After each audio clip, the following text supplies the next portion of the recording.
I'll create a story based on your prompt. Since you haven't provided a specific title, I'll create one that fits the theme. He'll humiliate himself, the teacher said, but the boy left everyone stunned. The classroom fell silent as Mrs. Henderson announced the annual talent show auditions. Every year, Lincoln Middle School held this event, and every year the same confident students stepped forward to showcase their abilities. The popular kids, the naturally gifted ones, the children whose parents could afford private lessons in dance, music, or drama. It was a predictable cycle that everyone had grown accustomed to. 12-year-old Marcus Williams sat in the back corner of the room, his worn notebook open in front of him, filled with sketches and half-written sentences that nobody ever saw. He was the kind of student teachers often overlooked, not because he was disruptive or failing, but because he blended into the background so seamlessly that his presence barely registered. His clothes were always clean but faded from too many washes, his shoes were scuffed at the toes, and his hair was cut simply, probably by his mother at home to save money. Mrs. Henderson, a teacher with 23 years of experience and very firm ideas about who belonged in the spotlight, walked between the rows of desks with the sign-up sheet. She paused at the usual suspects, smiling encouragingly at Jennifer, who had taken ballet since she was 4, and nodding approvingly when David, the star of the school band, immediately wrote his name down. These were the students she expected to represent Lincoln Middle School with polish and skill. Marcus watched the sheet make its way around the room. Something stirred inside him, a feeling he had pushed down for so long that he barely recognized it anymore. It was hope mixed with longing, wrapped in layers of fear. He loved music more than anything else in the world. Late at night, when his mother worked the evening shift at the diner and his younger sister was asleep, Marcus would sit by the window with an old keyboard he had found at a garage sale 3 years ago. It had missing keys and some notes stuck, but he had taught himself to play by watching free videos online at the public library.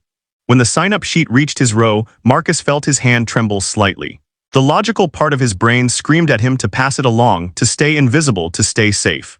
But something deeper, something he could not quite name, made him pick up the pen. His handwriting was small and uncertain as he wrote his name on the line. The moment he finished, he felt both terrified and strangely alive. Sarah, who sat next to him, glanced at what he had written and her eyebrows shot up in surprise. She leaned over and whispered, "You're actually going to audition." There was no meanness in her voice, just genuine shock. Marcus had never volunteered for anything, never raised his hand in class unless directly called upon, never joined a club or a team. Before Marcus could respond, the sheet made its way back to the front of the room. Mrs. Henderson scanned the names, her lips moving slightly as she counted. When her eyes reached Marcus's name, she stopped. Her expression shifted from neutral to something that looked like concern mixed with disapproval. She looked up, searching the classroom until her gaze landed on Marcus in the back corner. "Marcus Williams," she said, her voice carrying across the room in a way that made everyone turn to look at him. "You've signed up for the talent show." Marcus felt heat rise to his cheeks as 30 pairs of eyes focused on him. He managed a small nod, his voice catching in his throat. Mrs. Henderson's lips pressed into a thin line. She had seen many students over her career, and she prided herself on knowing which ones had potential and which ones were setting themselves up for failure and embarrassment. "Marcus," she said, her tone taking on that particular quality adults use when they think they are being kind but are actually being condescending, "the talent show is a very public event. Parents attend, the whole school watches. Are you sure you want to put yourself in that position? What exactly would you be performing?" The classroom had gone completely quiet now. Even the students who usually whispered during class announcements were listening intently. Marcus felt small under the weight of all that attention. His voice came out quieter than he intended. "I play keyboard, I mean piano, I would play a song." Someone in the middle row snickered. Mrs. Henderson shot them a warning look, but when she turned back to Marcus, her expression had not softened. "Marcus, I don't recall seeing you in any of our music programs. Have you taken lessons?" "No, ma'am," Marcus admitted. "I taught myself." Mrs. Henderson sighed, the kind of sigh that said she was dealing with a situation that required patience. She walked down the aisle toward his desk, and Marcus felt himself shrinking further into his seat. When she reached him, she bent down slightly, speaking in a lower voice that somehow still carried to every corner of the room. "Marcus, I appreciate your enthusiasm, but the talent show has a reputation to maintain. These auditions are competitive. Students who have trained for years sometimes don't make it through. I would hate to see you humiliate yourself in front of the entire school." She paused, as if waiting for him to understand the wisdom she was imparting. "Perhaps you could help with the technical crew instead. We always need people to work the lights and sound. That way you could still be involved without putting yourself at risk of embarrassment." The words landed like stones in Marcus's chest. He heard the message clearly beneath her carefully chosen words. You are not good enough. You do not belong with the talented students. Stay in your place. Do not reach for things that are beyond you. The rational part of his mind knew she might be right. He had no formal training, no expensive instrument, no proof that he could perform in front of others. But then Marcus thought about those nights by the window, the way music made him feel like he could breathe fully for the first time all day. The hours he had spent figuring out melodies and harmonies with patient determination. He thought about his mother, working double shifts to keep food on the table, who never complained but whose eyes looked so tired. He thought about his little sister, who asked him to play for her every night before bed because it made her feel safe. Marcus looked up at Mrs. Henderson, and for the first time in his school life he did not look away. I would like to audition, he said, his voice still quiet but steady. Mrs. Henderson's expression tightened. She straightened up, her hand resting on Marcus's desk as she looked down at him with a mixture of frustration and what she probably believed was concern. The other students watched the exchange with the kind of fascination that comes from seeing someone break an unspoken rule. Marcus was not supposed to push back. He was supposed to accept her guidance and fade back into the background where he belonged. Very well, Mrs. Henderson said, her voice clipped. Auditions are next Friday after school in the auditorium. You'll need to bring your own instrument. She paused, and Marcus could see the calculation in her eyes. She knew he did not have access to a proper piano. We cannot provide equipment for every student. If you cannot bring an appropriate instrument, you will not be able to audition. She walked back to the front of the room, and Marcus heard the whispers start immediately. Jessica turned to her friend and said just loud enough for him to hear, "This is going to be so awkward." Someone else laughed quietly. Marcus kept his eyes on his desk, his heart pounding so hard he thought everyone must be able to hear it. When the bell rang, Marcus gathered his things quickly, hoping to slip out before anyone could say anything to him. But as he reached the door, a hand touched his shoulder. He turned to find Alex Chen, a quiet boy who played cello in the school orchestra. They had never really spoken before, running in completely different circles despite both loving music. "Hey," Alex said, adjusting his glasses. "I just wanted to say that what you did back there took guts. Mrs. Henderson can be pretty intense." He hesitated, then added, "What are you going to do about the keyboard? The auditorium piano is locked unless you're in the official music program." Marcus had been trying not to think about that problem. His garage sale keyboard was held together with tape in places, and several keys did not work at all. He could not possibly bring it to an audition in front of judges. "I don't know yet," he admitted. "I'll figure something out." Alex nodded slowly. "My church has a community center with a piano. They let people use it for practice sometimes. It's not great, but it's better than nothing. I could ask if you could use it to prepare if you want." The offer surprised Marcus so much that he did not know what to say at first. Kindness was not something he had learned to expect. "Really? That would be amazing, thank you." "No problem," Alex said with a small smile. "I'll text you the details." He paused. "What are you planning to play?" Marcus had been working on a piece for months, something he had created himself by combining melodies that moved him. It was not fancy or complex by professional standards, but it was honest. It was his. "An original composition," he said quietly. Alex's eyebrows rose with genuine interest. "That's ambitious. Most people play something well known to be safe. I respect that." He shifted his backpack. "Listen, Mrs. Henderson means well, I think, but she has pretty fixed ideas about who belongs in the spotlight. Don't let her get in your head." Over the next week, Marcus's life took on a new rhythm. He went to the community center every day after school, sitting at the slightly out-of-tune piano in a room that smelled like old books and floor polish. His fingers moved over the keys, refining the piece he had been working on, smoothing out the rough edges, building his confidence. The piano was nothing like the professional instruments he had seen in videos online, but it was whole and real, and that made all the difference. His mother noticed the change in him. One evening, as she came home from her shift, she found Marcus still awake, his fingers moving silently on the kitchen table as if playing an invisible keyboard. She sat down across from him, her face tired but curious. "Baby, what's going on with you this week? You've been different." Marcus told her about the talent show, about signing up, about Mrs. Henderson's reaction. He watched his mother's face carefully, half expecting her to echo the teacher's concerns, to protect him from potential embarrassment by encouraging him to withdraw. Instead, her eyes filled with something fierce and proud. "You're going to show them," she said simply, reaching across to squeeze his hand. "You're going to show them what you're made of. I've heard you play, Marcus. You have something real, something that comes from in here." She pressed her hand to her chest. "That's worth more than all the fancy lessons in the world." Her faith in him was almost harder to bear than Mrs. Henderson's doubt. It meant he could not give up, could not back down, even though fear gnawed at him constantly. What if he froze on stage? What if his teacher was right and he humiliated himself? What if his best was simply not good enough? Thursday night, the evening before auditions, Marcus barely slept. He lay in bed running through the piece in his mind, his fingers twitching slightly against the blanket. His little sister Maya woke up and padded into his room, her stuffed rabbit dragging behind her. "Can't sleep," she whispered, climbing onto his bed. "Big day tomorrow," Marcus said, making room for her. Maya snuggled against him. "Will you play your song for me, the one you've been practicing?" Marcus hummed the melody softly and Maya closed her eyes, a peaceful smile on her face. "That's the best song in the whole world," she murmured sleepily. "Everyone's going to love it."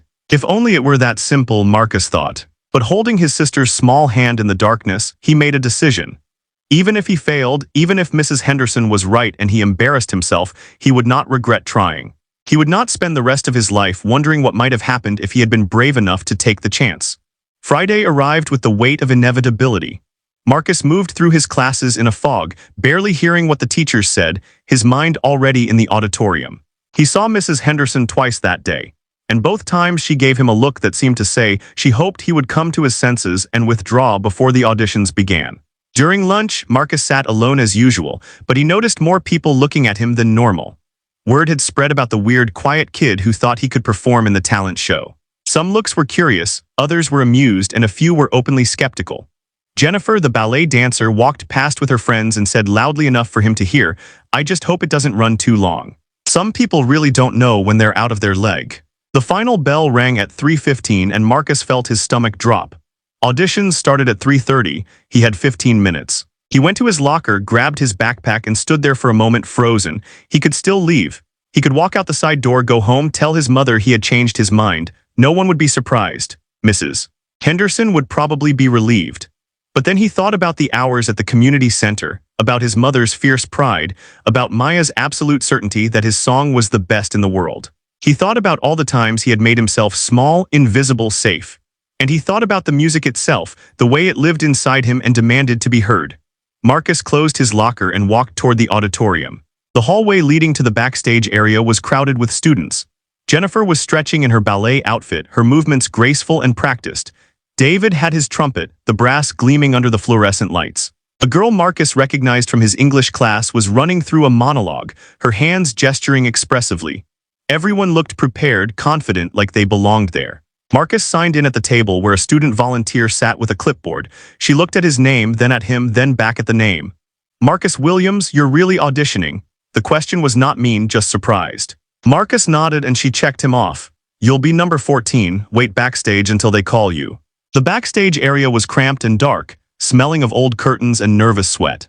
Marcus found a corner and sat down on the floor, trying to steady his breathing.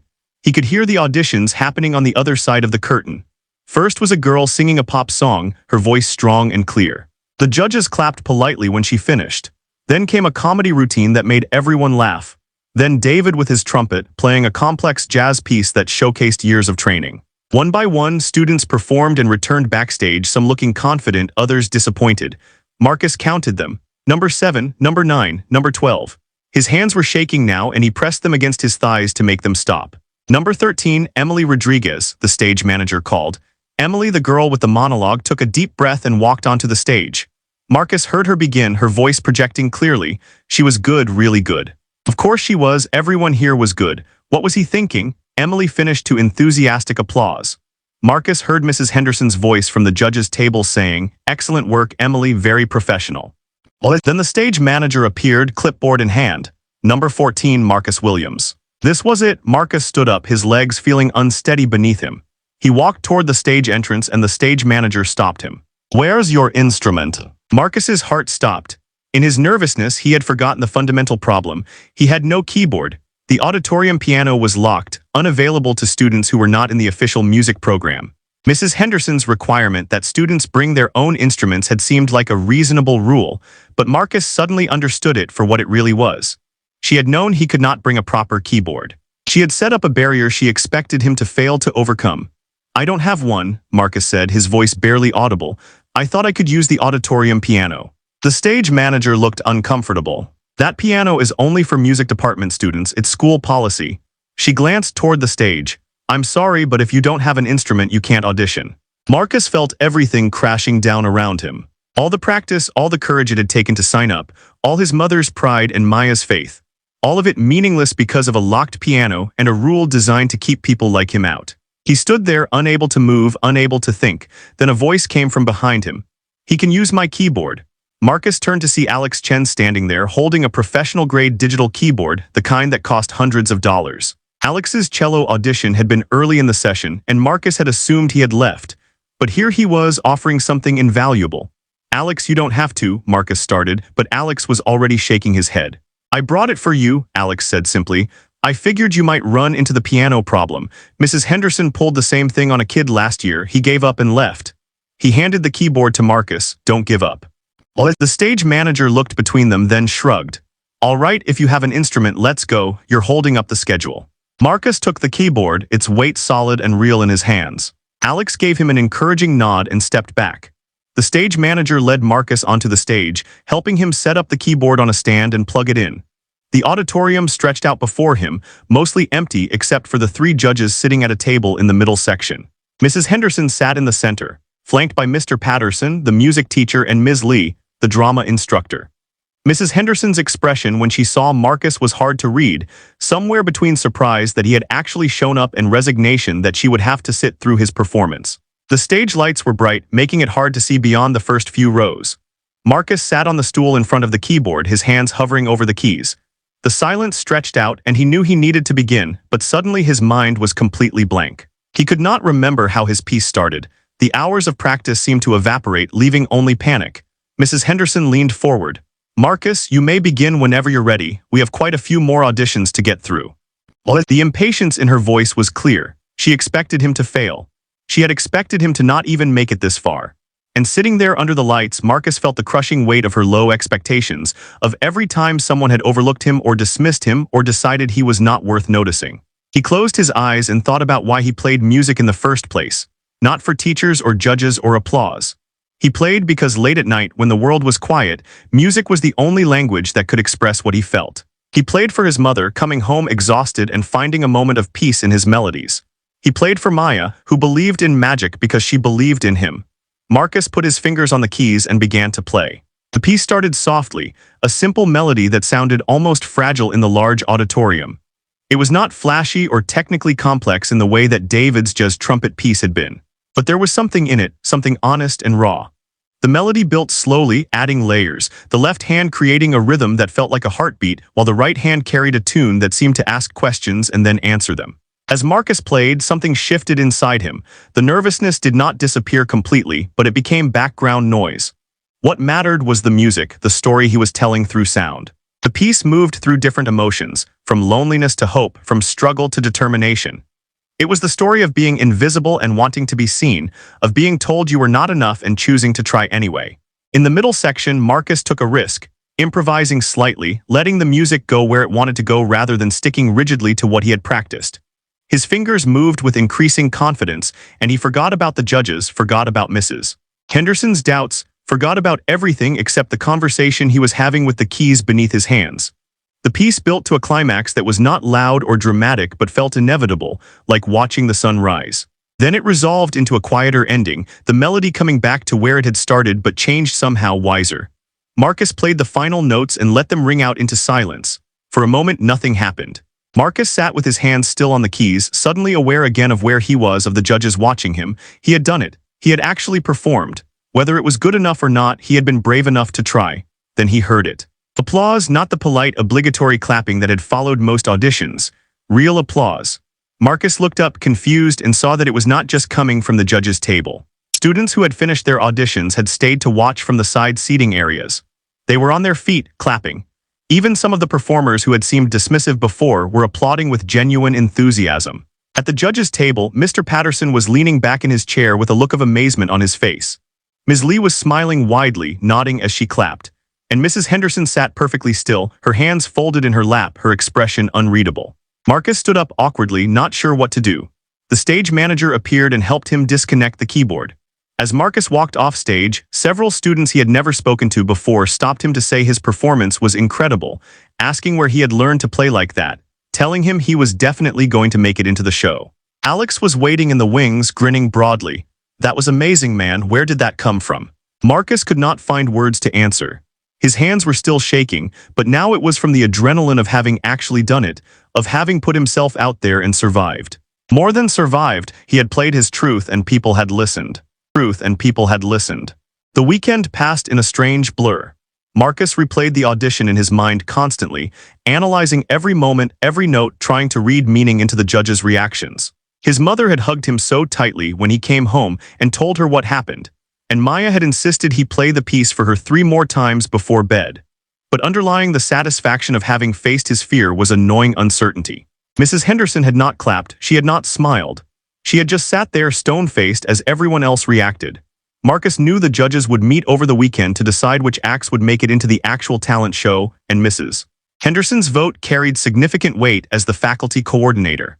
Monday morning arrived, and Marcus found himself watching the main bulletin board where the results would be posted. The announcement said the list would go up at lunchtime. The hours of morning classes crawled by with painful slowness. Marcus could not concentrate on anything. In English, his teacher called on him twice, and he had no idea what the question had been. When the lunch bell finally rang, Marcus was one of dozens of students who rushed to the bulletin board. A crowd had already formed, students pushing forward to see if their names appeared on the list. Marcus hung back, suddenly afraid to look. What if he had imagined the positive reaction? What if Mrs. Henderson had convinced the other judges that he did not belong? He saw Jennifer scan the list, then squeal with delight and hug her friends. David pumped his fist in the air. Emily, the monologue girl, was smiling and taking a picture of the list with her phone. One by one, students either celebrated or walked away disappointed. Marcus, dude, are you going to look or what? It was Alex appearing beside him. Come on, let's check together. They pushed through the crowd until they could see the paper tacked to the board. It was a typed list alphabetically organized with 18 names out of the 32 who had auditioned. Marcus's eyes scanned down, his heart hammering. Parker, Ashley, Rodriguez, Emily, Sanders, David, Taylor, Jennifer. And then he saw it. Williams Marcus, he had made it. He was in the talent show. Alex slapped him on the back, laughing. I knew it. There was no way they could cut you after that performance. Marcus felt like he was floating. The relief and joy were so intense he almost felt dizzy. Other students he barely knew were congratulating him as they passed. A girl from his math class stopped and said, I can't wait to see your full performance. Friday's audition was incredible. But as Marcus turned away from the bulletin board, he nearly collided with Mrs. Henderson. She was standing a few feet away, observing the chaos around the list with her usual controlled expression. When she saw Marcus, she gestured for him to follow her a short distance down the hallway, away from the crowd. Marcus, she began, her voice carefully neutral, I want to speak with you about the show. Here it comes, Marcus thought. Some last attempt to get him to withdraw, to tell him he did not really belong, that his inclusion was a mistake. But Mrs. Henderson surprised him. Your audition was quite unexpected, she said. Mr. Patterson and Ms. Lee were both very impressed by your original composition. She paused, and Marcus could see her choosing her words carefully.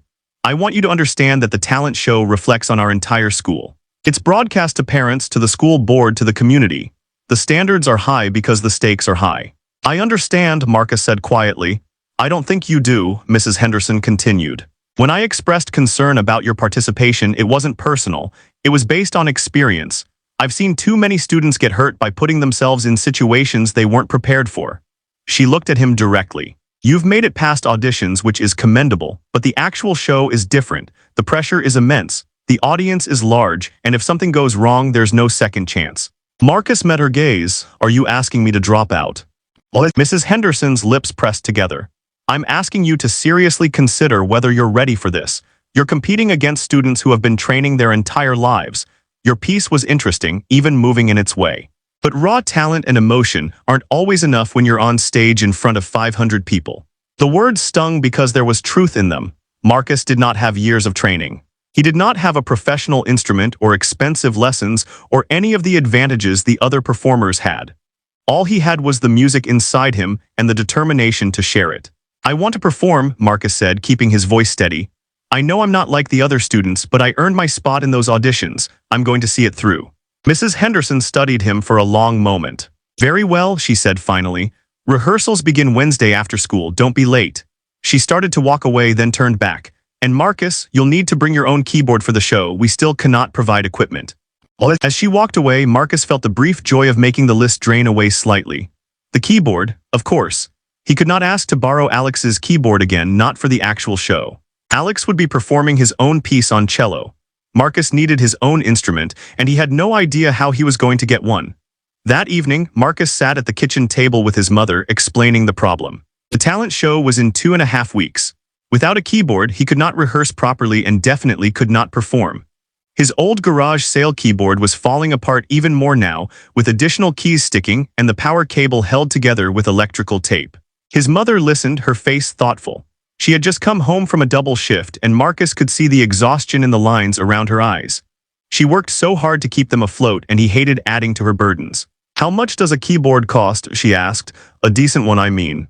Marcus had looked it up during study hall. The basic ones that would work for the show are around $300, but Mom, I know we don't have that, it's okay.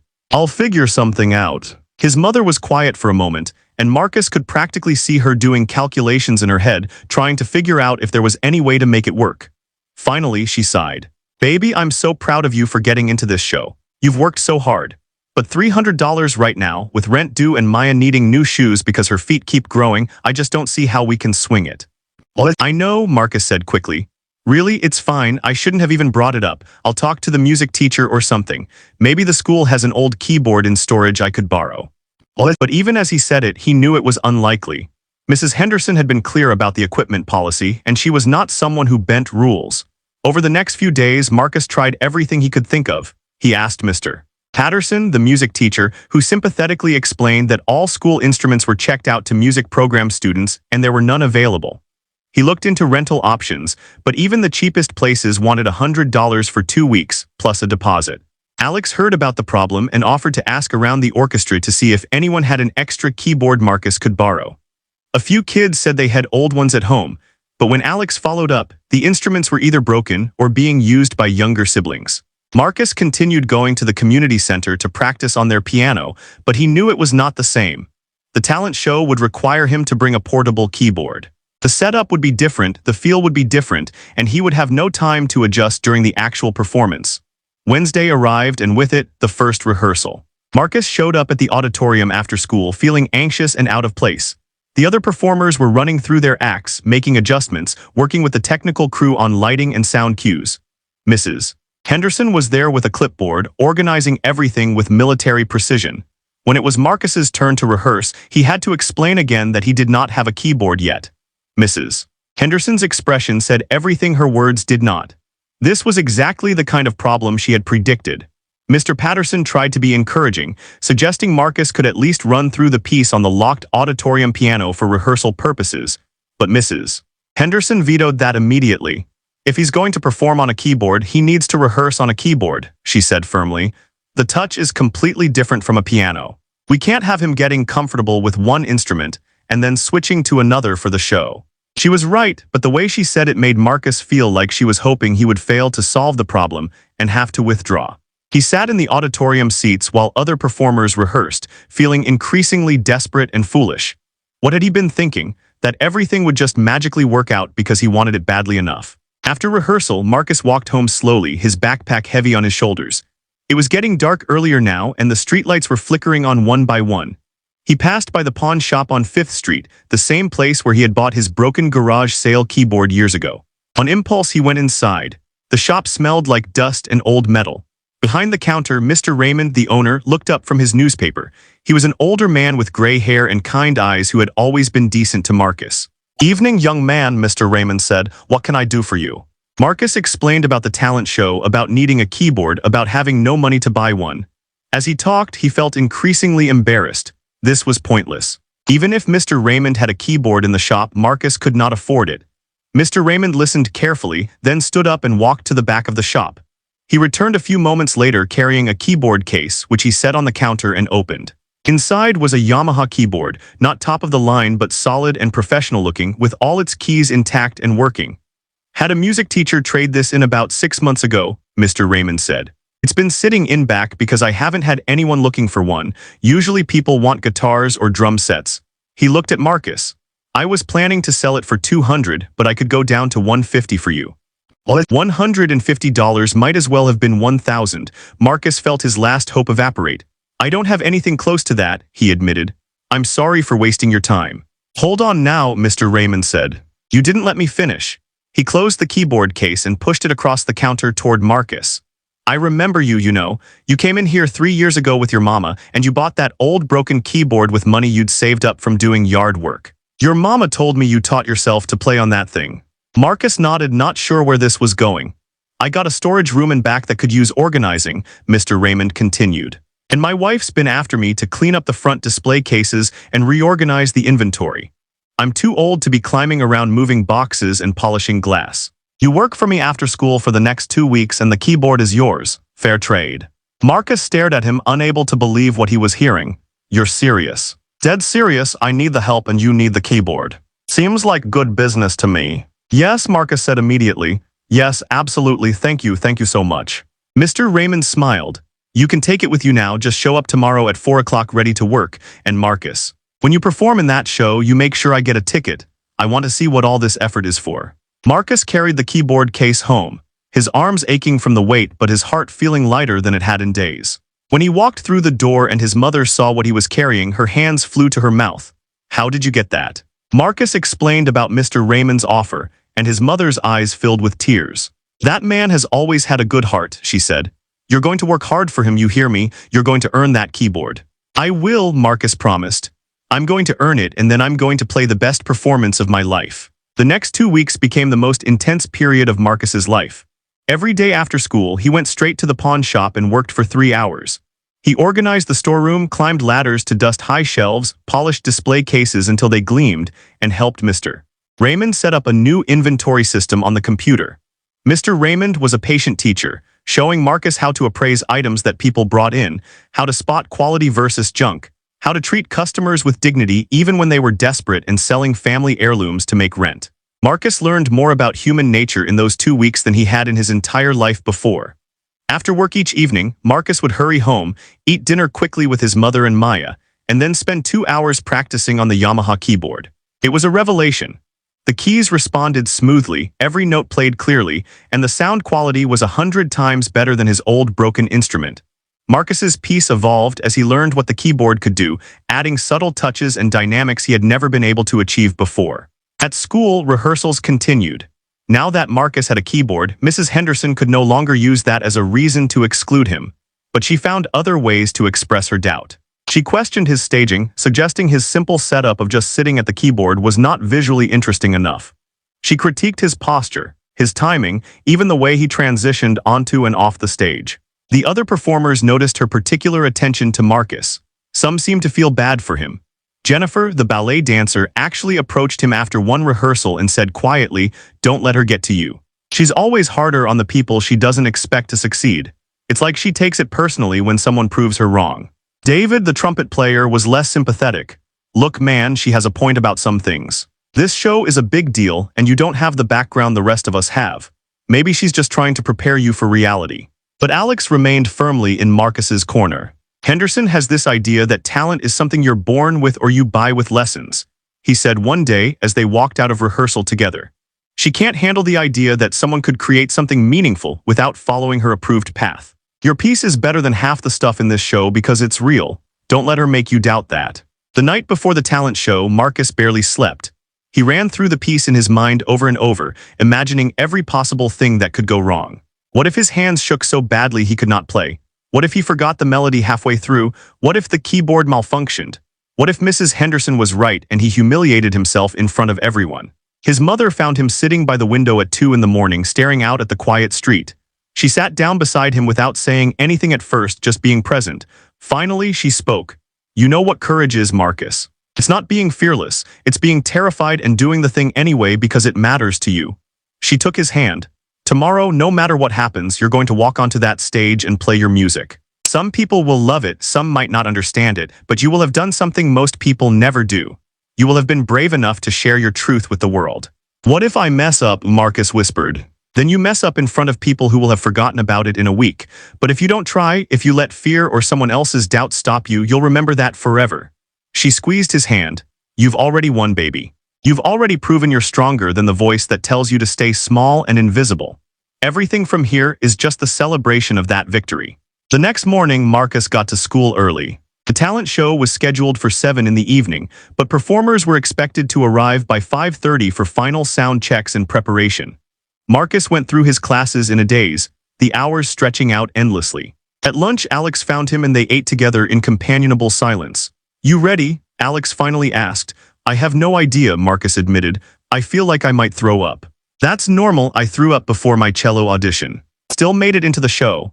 Alex grinned. "You're going to be great, just remember why you're doing this. Not for Henderson, not to prove anything to the school, for you, because the music deserves to be heard." The afternoon crawled by. When the final bell rang at 3:15, Marcus went home to shower and change. His mother had bought him a new button-down shirt with money she could not really spare, and he put it on carefully, looking at himself in the mirror. He looked older somehow, more serious. This was really happening. His mother drove him to school in their old car that made concerning noises and smelled faintly of French fries from her diner shifts. Maya came too, chattering excitedly about how she was going to sit in the front row and cheer the loudest. Mr. Raymond had also promised to come, along with Alex's family and several other people Marcus had never expected to care about his performance. Backstage was controlled chaos. Performers were warming up, checking costumes, running through last-minute rehearsals. The technical crew was testing lights and microphones. Mrs. Henderson moved through the space like a general commanding troops, checking off items on her clipboard and giving rapid-fire instructions. When she saw Marcus, she walked over. "Your keyboard is set up stage left. You'll be performing 8th in the program right after the intermission. That's a key position. The audience will be settling back in, so you'll need to recapture their attention immediately." She paused. "This is your last chance to withdraw if you're having second thoughts. There's no shame in recognizing when you're not ready." Marcus looked at her directly. "I'm ready." Mrs. Henderson held his gaze for a moment, then nodded curtly. "Very well. Don't disappoint me." As she walked away, Marcus realized something.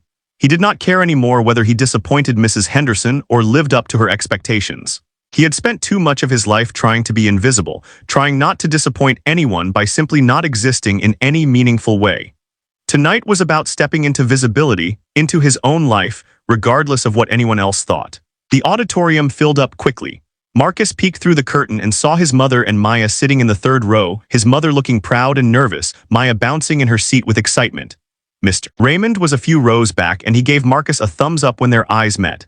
The seats were nearly full, hundreds of parents and students and teachers settling in for the show.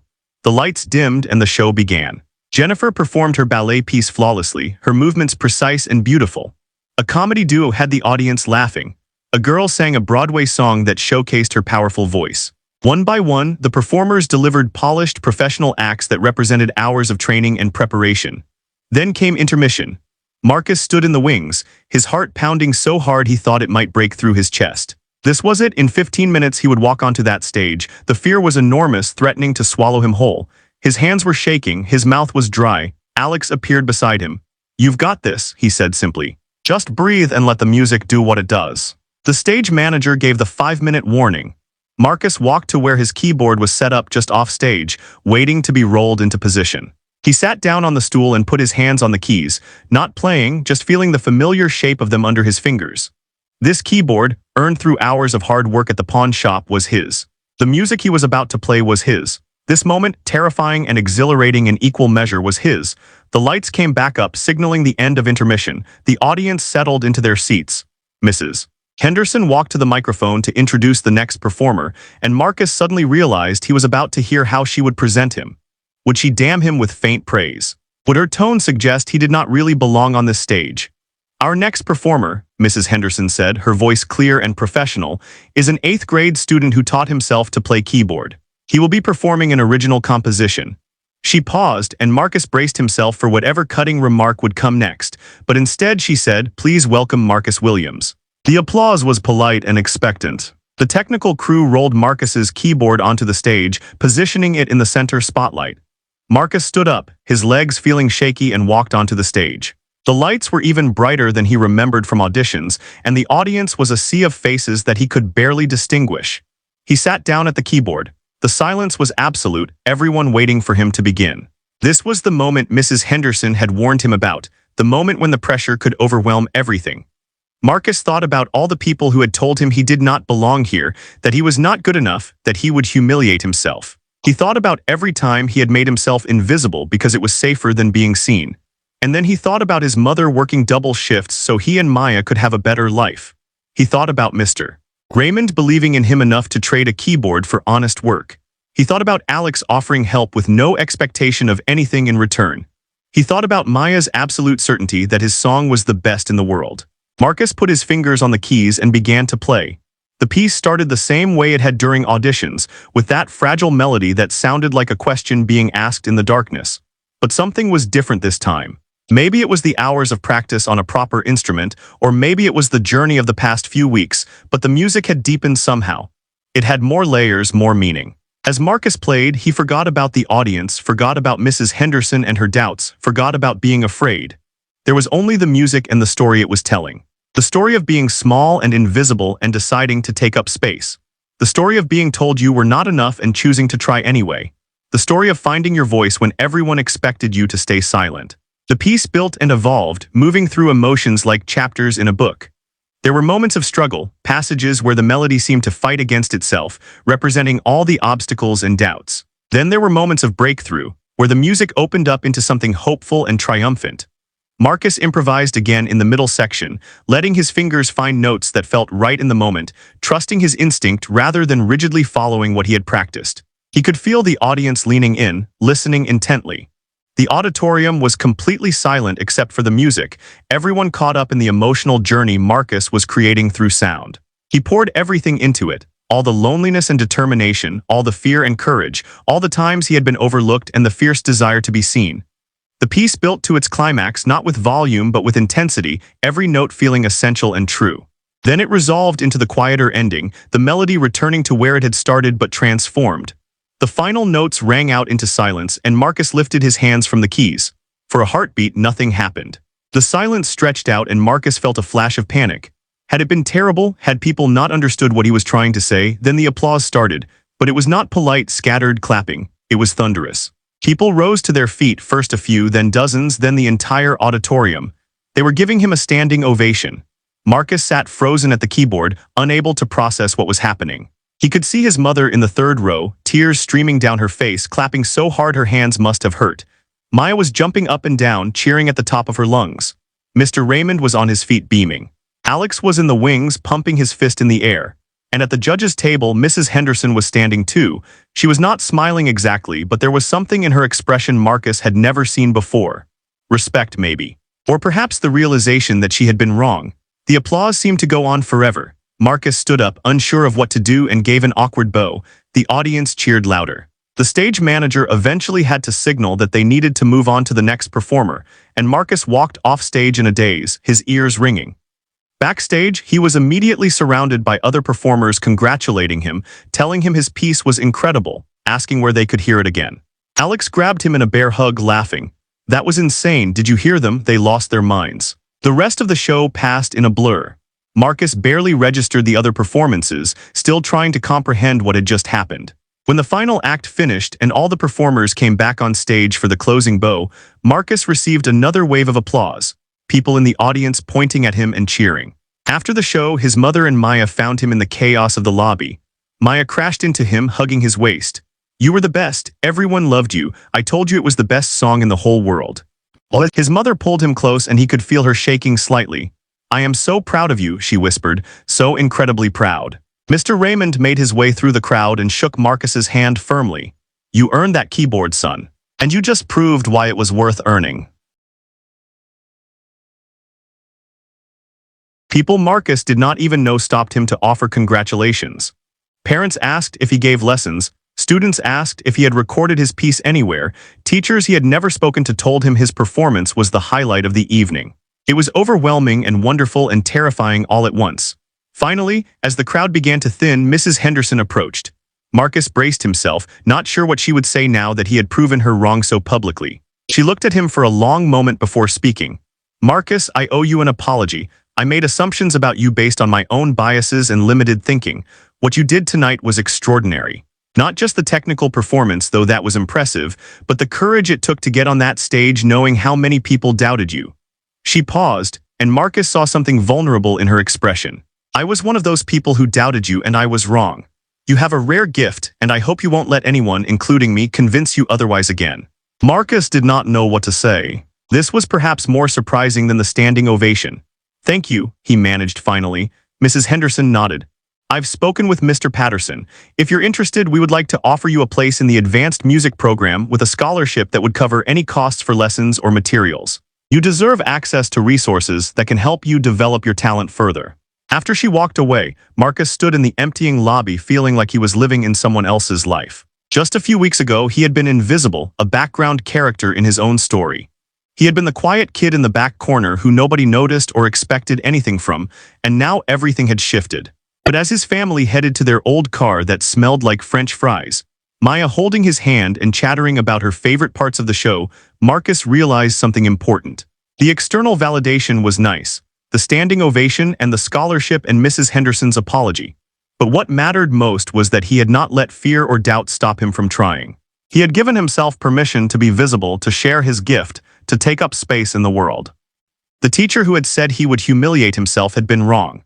But more importantly, Marcus had proven to himself that he was stronger and braver than he had ever imagined. And that knowledge, that internal transformation, was worth more than any applause. As they drove home under the streetlights, Marcus looked out at the familiar neighborhood with new eyes. Tomorrow he would still be the same person, living in the same small apartment, dealing with the same challenges. But he would face them knowing he had found his voice and had been brave enough to use it. And that made all the difference.